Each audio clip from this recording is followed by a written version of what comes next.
This is the Earth Science Classroom. Welcome back. So this video is all on teaching pedagogy, which is how to teach, the practice of teaching, and you can either go to school for teaching and get an education or undergraduate degree in teaching, or you can do a content-based, subject-based degree, which I did as an undergrad, and then as you get your teaching job and your experience, you can learn pedagogy as you go. So that was my route of beginning to teach in the classroom. Was I knew my subject of earth science and space, astronomy, geomorphology, and physical geography. I knew that from the undergraduate level, but then the teaching experience and the knowledge in the classroom of how to manage a room, how to lesson plan and organize the class and the students, that was kind of learned on the job. So this is one of my favorite things to talk about, which is backwards planning, which is how I approach how to research and organize my next unit of study. So in my curriculum, I'll have these different units of study, these different things I'm going to talk about and teach throughout the school year. And in earth science, it could be a myriad of different topics. Now this one is on volcanoes, which right now I'm starting in my class in the high school, is how I would go and lesson plan and plan this forthcoming unit on volcanoes. And this video is going to look at the different stages that I will go through in order to plan and have my completed unit plan before I begin teaching the subject in the classroom. First, we're going to look at what is backwards planning in pedagogy. Looking at how to construct a unit plan in terms of the lessons that I use, how many lessons, and the different parts I can break down the unit into to accurately and effectively teach the subject.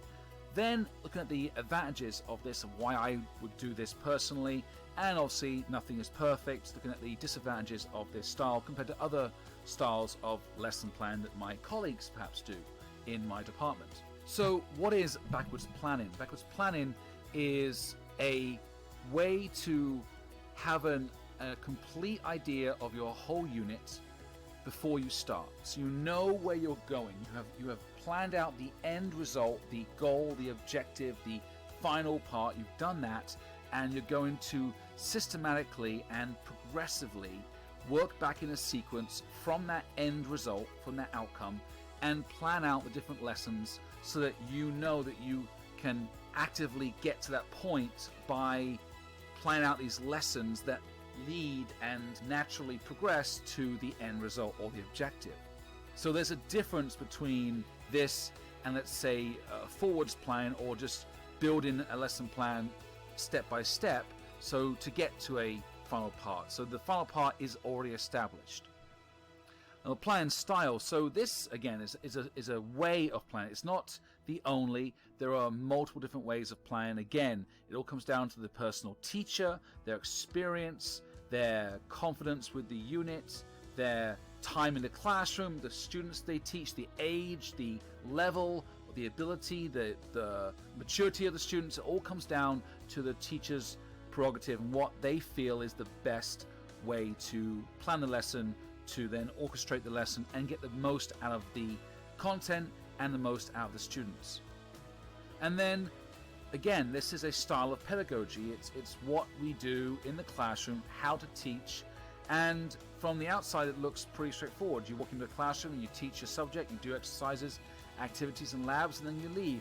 But there's a lot more that goes on behind the scenes. As with most jobs, you don't always notice what goes on behind the scenes to get that lesson to be hopefully effective. It could take years of practice and years of trial and error in trying different ways to impact the students and to get them to think. So when building a unit, so in this case it's volcanology, volcanoes, usually I teach this after plate tectonics and after the Earth's interior and after rocks and minerals and the basic chemistry and basic geophysics. So the students have a grasp, hopefully a foundation of where the magma derives from to form volcanoes on the surface. But you have to identify, before you go into the unit, you have to figure out what the unit is going to be broken down into, the sections or the chapters, so to speak, of volcanoes, and what you have to cover in order to have a comprehensive assessment on volcanoes. You need to cover all the different parts of volcanology in your lessons in order to get to that final objective, that final point. There's no point having a test on volcanoes and you didn't cover magma, or you didn't cover how volcanoes erupt or why they erupt, or you didn't cover how we measure volcanoes with the VEI scale, or you didn't cover various case studies where you can put that content and that fundamentals into a real world example or real world problem, which is how, let's say, Mount St. Helens in 1980 erupted and why it erupted, and also looking at Yellowstone as a future eruption and the impact it has on the United States, for example, or in this case the world, because it's a very large eruption and caldera. So you have to figure out, okay, well, the assessment's going to be based on multiple choice or short response or long response answers, which is an essay, and you're going to have a mixture of those questions, and the questions will be based on the topics, as you see on the right, all the different chapters. Understanding what you're going to test on and what the questions will be on will help you to build the lessons in more efficiency. And after you have the final part complete with the test and the study guide, you need to figure out how many lessons you're going to need to cover all of the content that you have written out and established in the previous slide, all those different chapters and parts and components of volcanology. Figure out how many lessons you're going to need, and you know how long a lesson is. Your lesson could be an hour, your lesson could be half an hour, your lesson could be with a lab included. So you know, based on your own personal lesson length and how efficient you are in the lesson and how much you can get done, you've got to figure out how many lessons you're going to need. For example, you might need, for magma, which is a big part of volcanology, is to understand magma and the chemical composition, the physical nature of magma, the viscosity, the silica, and how it changes and adapts between different types of magma, from andesitic to basaltic to rhyolitic or dacite or dacitic. You need to know how long you're going to take in each part, and then build how long it's going to take overall to have a final lesson count. It could be 15 lessons, it could be 30 lessons, all based on what your schedule is.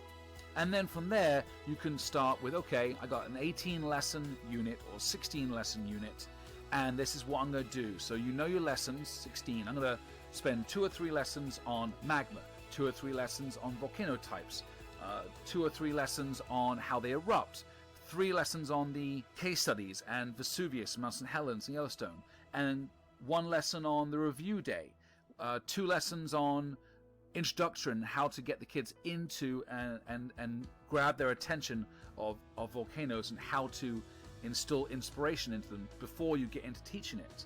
So all of these can be broken down into certain lengths of time and lessons, and then you know how long you want to spend on each part. So the lesson itself, the individual lesson, becomes very organized, very time managed, and you are able to break it down into what you want to achieve for each lesson. It's not just very random. So we had 16 lessons. We have the volcano test, and we have the introduction review. So you can break down the unit like this, and you have your end and your start, and you have these separate components and separate chapters that you're going to go through in progressive step-by-step fashion, but you know exactly what each lesson has, what each lesson has to achieve in order to get on to the next lesson.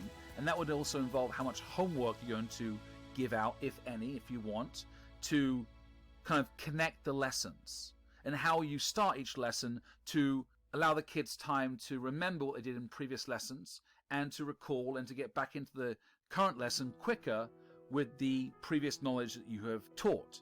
Then you're going to look at, in general, each chapter and where they lie in the unit, and there you have a unit plan for volcanology. You can apply for any unit in your curriculum, any science, and you have built it through logic, through sequence and progression, where you build up from the intro to the end result, which is the test, which you've already written the test, you have all the questions done, you know what you're testing on, and that can help to hone and focus your lessons to allow students to really gather knowledge about that subject, whilst having in your mind you're going towards the end test and you have a progression in your mind and you're following the unit plan. Thank you so much for watching the video. I hope you enjoyed it. If you like it, please subscribe and maybe hit the like button. If you like more on this content, please check out my channel, which has all these videos on earth science.